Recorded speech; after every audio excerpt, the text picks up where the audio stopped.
Episode start होता है और अब फाइनली ZGDX और सीके टीम के बीच फर्स्ट राउंड शुरू हो जाता है।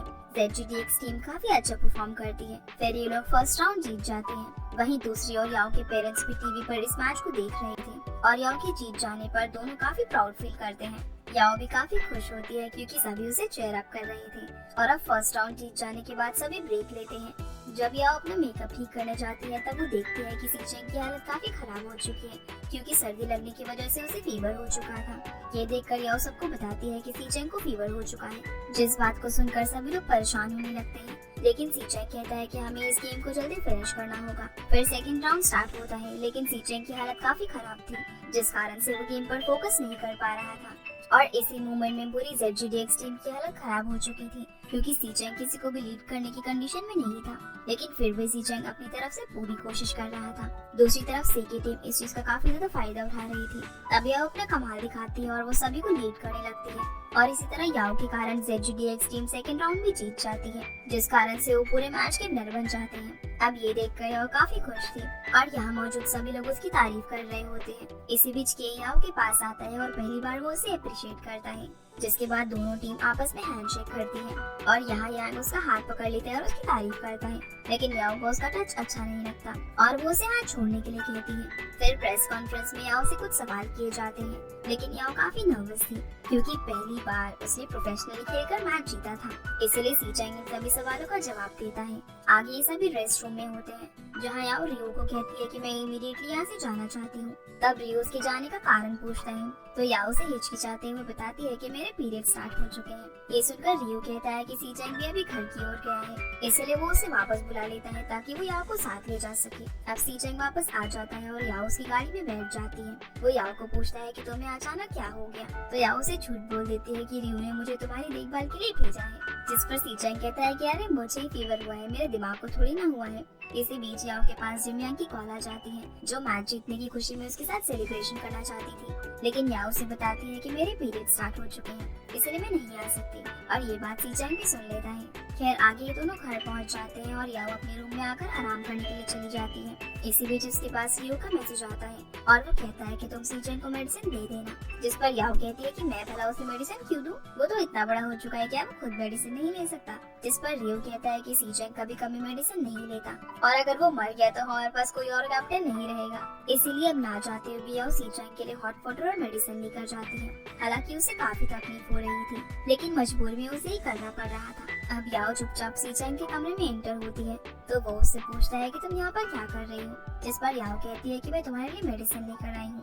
अब जैसे ही सीचेंग मेडिसिन लेने लगता है तो उसे पानी कुछ ज्यादा ही गर्म लगता है, इसीलिए वो याओ को थोड़ा ठंडा पानी लाने के लिए कहता है। अब ये सुनकर याओ को काफी गुस्सा आ जाता है और वो उसे कहती है कि तुम्हें पता भी है लड़कियों को पीरियड्स में कितना दर्द सहन करना पड़ता है, लेकिन इस कंडीशन को भला तुम कैसे समझ सकते हो। यहाँ याओ से अच्छा खासा लेक्चर दे देती है और उसे यही पानी पीने के लिए कहती है। फिर सीचेंग भी चुपचाप उसी पानी से अपनी मेडिसिन ले लेता है, जिसके बाद याओ अपनी और सीचेंग के लिए खाना बनाने लगती है, लेकिन इसी बीच उसके पेट में काफी तेज दर्द होता है, जिस कारण से वो वहीं पर बैठ जाती है। तभी वहाँ पर सीचेंग आता है और उसे देखकर याओ पूछती है कि तुम यहाँ पर क्या कर रहे हो और अगर तुम्हें कुछ चाहिए तो मुझे मैसेज कर देते। तो सीचेंग उसे कहता है कि तुम्हें ये सब करने की जरूरत नहीं है, मैं खुद बना लूंगा। फिर वो राइस को वॉश करने लगता है और ये देखकर याओ काफी हैरान रह जाती है और उससे पूछती है कि क्या तुम्हारी कोई गर्लफ्रेंड है, तो वो उसे बताता है कि मैं काफी टाइम से अपने पेरेंट्स के साथ रहा हूँ, इसलिए मुझे सारे घरेलू काम करने आते हैं और वैसे भी मैं इतनी आसानी से किसी के प्यार में नहीं पड़ सकता। जिस पर याओ कहती है कि मुझे तो लगता है कि तुम्हें ह्यूमंस पसंद ही नहीं है। तो सीचेंग कहता है कि ऐसी बात नहीं है,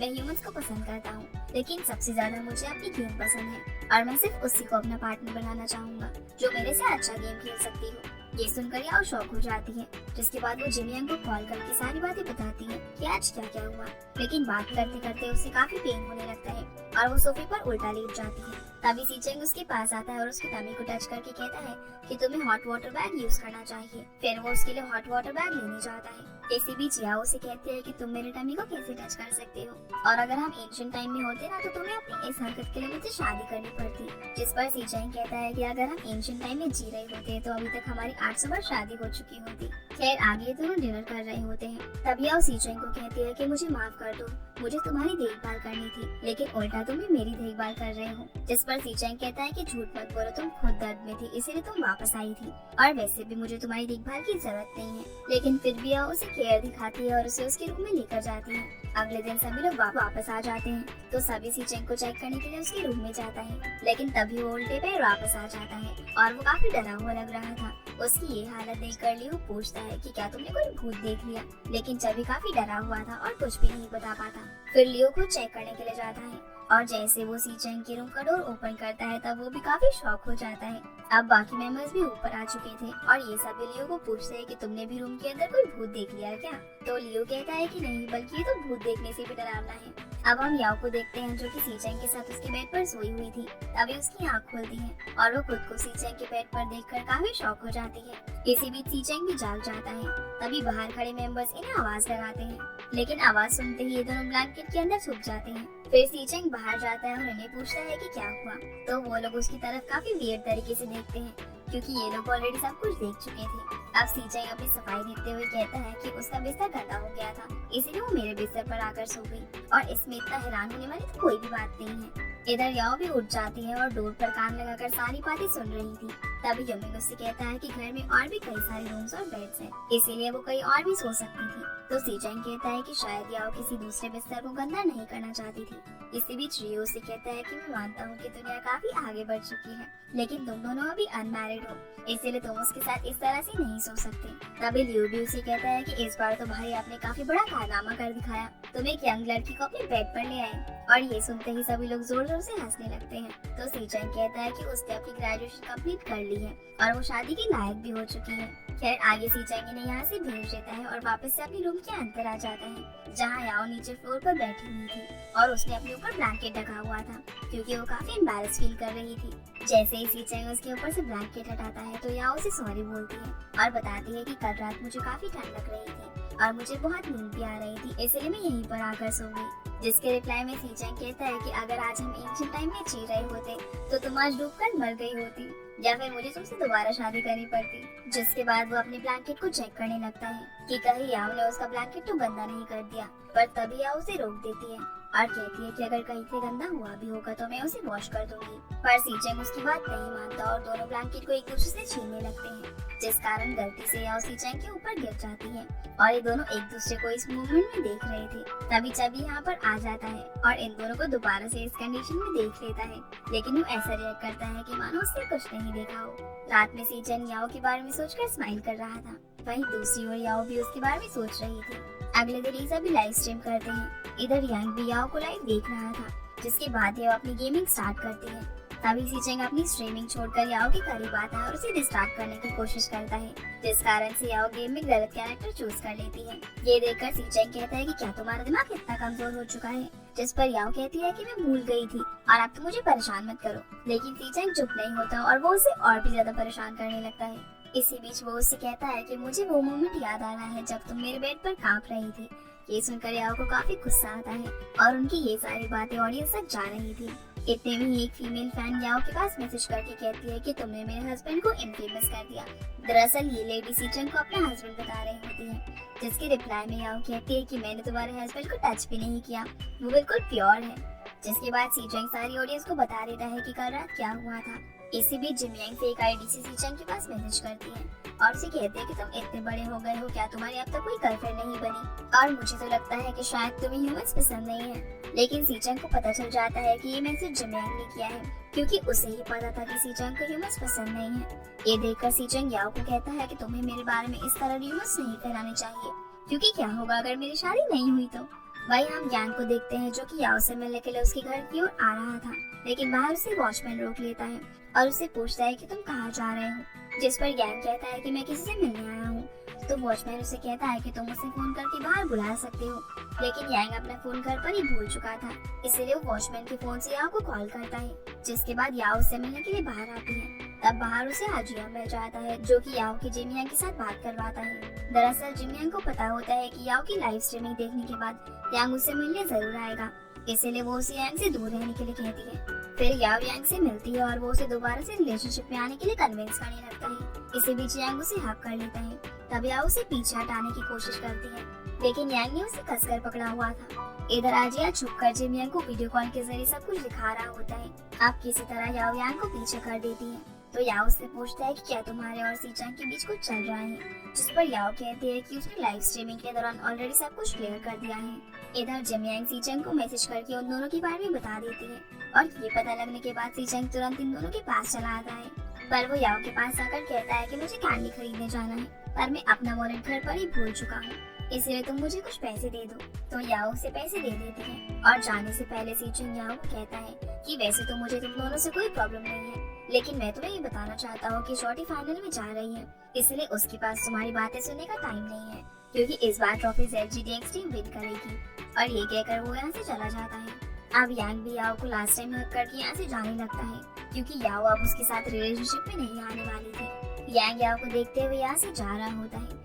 इसी बीच इन दोनों को अपना पास्ट याद आ जाता है। जब याओ छोटी थी तब वो अपने पेरेंट्स के साथ यांग के पड़ोस में रहने के लिए आई हुई थी और इन दोनों ने साथ में काफी अच्छा टाइम स्पेंड किया था, लेकिन फिर यांग को याओ को छोड़कर जाना पड़ा और आज भी वो उसे इस तरह छोड़कर जा रहा था, पर इस बार वो अपनी मर्जी से नहीं बल्कि याओ की वजह से जा रहा था। अब जब याओ यहाँ से जा रही होती है तभी रास्ते में उसे दोबारा से सीचंग मिलता है जो कि कैंडी खा रहा था। वो याओ से पूछता है कि क्या तुमने दोबारा से यांग के साथ पैचअप कर लिया है, जिस पर याओ कहती है कि ऐसी बात नहीं है, हम सिर्फ फ्रेंडली हग कर रहे थे। खैर आगे दोनों घर के अंदर वापस आ जाते हैं, जिसके बाद जिमयांग याओ के पास कॉल करती है। तब याओ से बताती है कि मैंने यांग को प्रैक्टिस से हटा दिया है और अब हम सिर्फ अच्छे दोस्त हैं। इसी बीच याओ जिमयांग को बोलते हैं कि मुझे लगता है कि तुमने ही सीचंग को हमारे पास भेजा होगा, जिस पर जिमयांग हाँ कहती है और बोलती है कि मुझे लगता है कि शायद सीचंग तुम्हारे लिए फीलिंग रखता है, इसीलिए वो तुरंत तुम्हारे पास पहुँच गया था। पर जाओ इस बात पर एग्री नहीं करती। वो देखते हैं जिसने शादी की ड्रेस पहनी हुई थी और उसकी सीचंग के साथ शादी हो रही थी। अब जैसे ही सीचंग याओ को किस करने के लिए आगे बढ़ता है तभी याओ की आँख खुल जाती है, यानी कि याओ सिर्फ एक सपना देख रही थी।